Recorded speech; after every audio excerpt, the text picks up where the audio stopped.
जैसी कि सूचना में नहीं है कि हमारे उद्घाटनकर्ता माननीय कुलपति महोदय हमारे परिसर में पहुंचने वाले हैं। तत्पश्चात हमारे उद्घाटन सत्र की कार्यवाही प्रारंभ की जाएगी।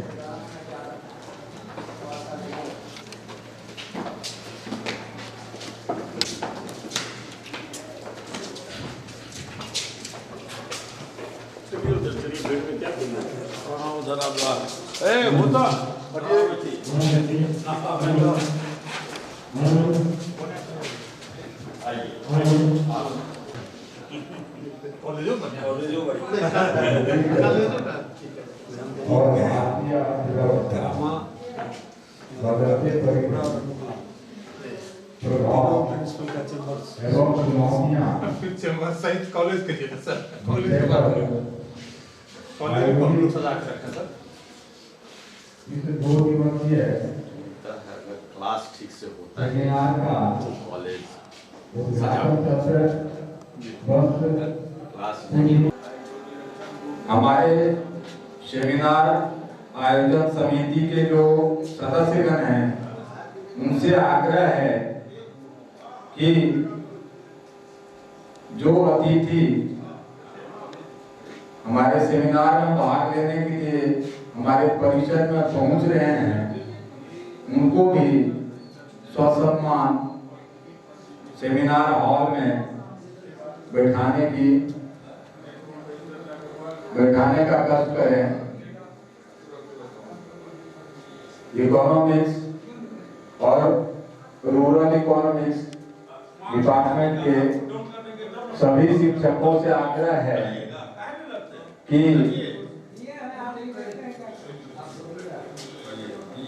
मुख्य आयोजक होने के नाते इकोनॉमिक्स और रूरल इकोनॉमिक्स डिपार्टमेंट के शिक्षकों की जिम्मेदारी मैं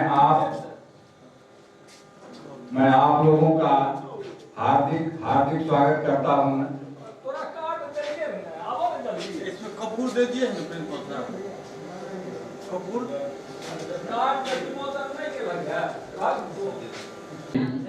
माननीय प्रोफेसर डॉक्टर फारूक अली हमारे इस हॉल में पधार चुके हैं। मैं अपने आयोजन समिति की तरफ से और पूरे महाविद्यालय परिवार की तरफ से आपका हार्दिक अभिनंदन करता हूं। हमारे मुख्य वक्ता हमारे guest of honour professor DM Diwakar AN Sinha institute Patna हमारे सत्र बस शुरू ही होने वाला है।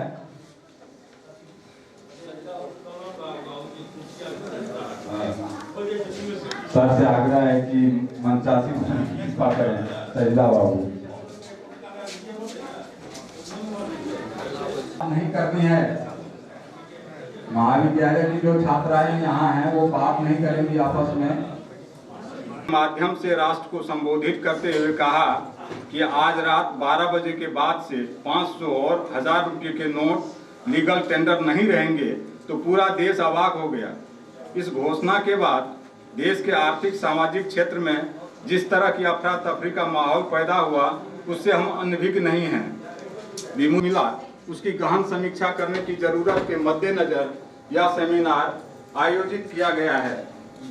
वर्तमान विमुद्रीकरण ने न सिर्फ भारतीय परिदृश्य पर प्रभाव डाला बल्कि अर्थव्यवस्था के समक्ष कई गंभीर चुनौतियां भी खड़ा किया है।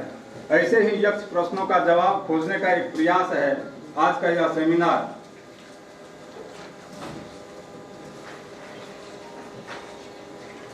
इसके बाद हमारा उद्घाटन दीप प्रज्वलन और हमारे संस्थापक आदरणीय अनूप बाबू के चित्र पर पुष्पांजलि के साथ होगा। दीप द्वारा दीप प्रज्वलित करके इस सेमिनार का विधिवत उद्घाटन किया जा रहा है।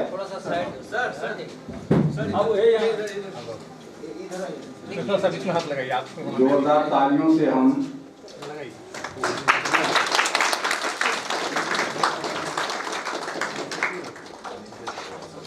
दीप प्रज्वलन के बाद बस लगा दीजिए। हमारे महाविद्यालय के संस्थापक इस त्रिवेणीगंज क्षेत्र जिनके नाम से जाना जाता है, उतार लीजिए। बिहार के राजनीति में अपना एक अलग स्थान रखने वाले आदरणीय अनु बाबू के चित्र पर पुष्पांजलि अर्पित करेंगे हमारे मंचासीन अतिथि, हमारे मुख्य अतिथि और हमारे गेस्ट ऑफ ऑनर, साथ ही हमारे अन्य मंचासीन हमारे अतिथिगण पुष्पांजलि अर्पित करते हुए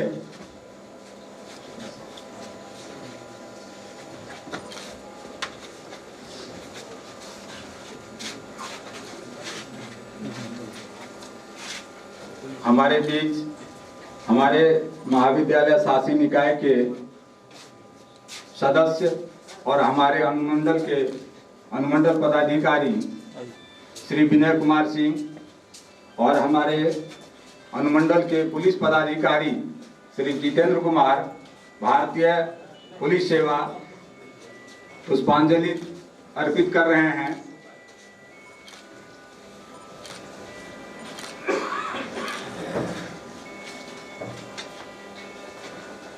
आदरणीय RKP रमन,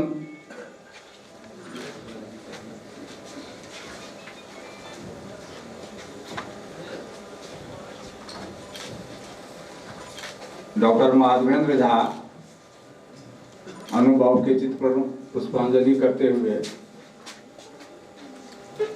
हमारे महाविद्यालय के अन्य शिक्षक, सभी शिक्षक, आदरणीय हमारे प्राचार्य, आदरणीय नेताजी के चित्र पर पुष्पांजलि अर्पित कर रहे हैं। सर संगीत के प्रोफेसर सत्यनारायण जी, आप स्वागत गान के लिए अपनी छात्राओं को यहाँ उपस्थित करिए।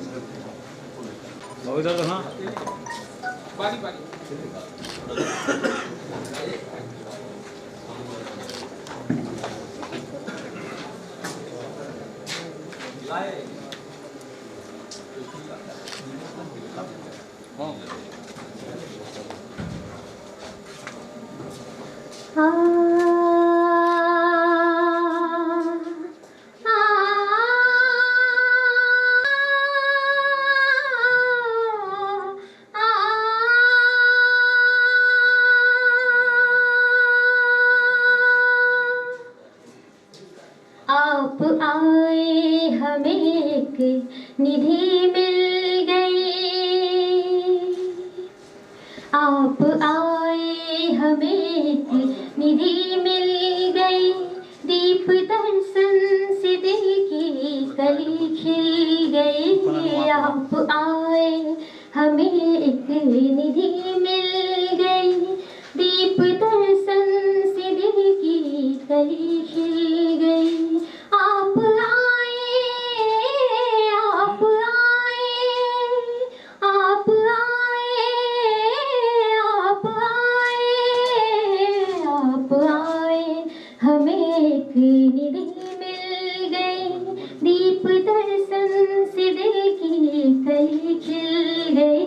आप आए हमें एक निधि मिल गई, दीप दर्शन से दिल की कली खिल गई।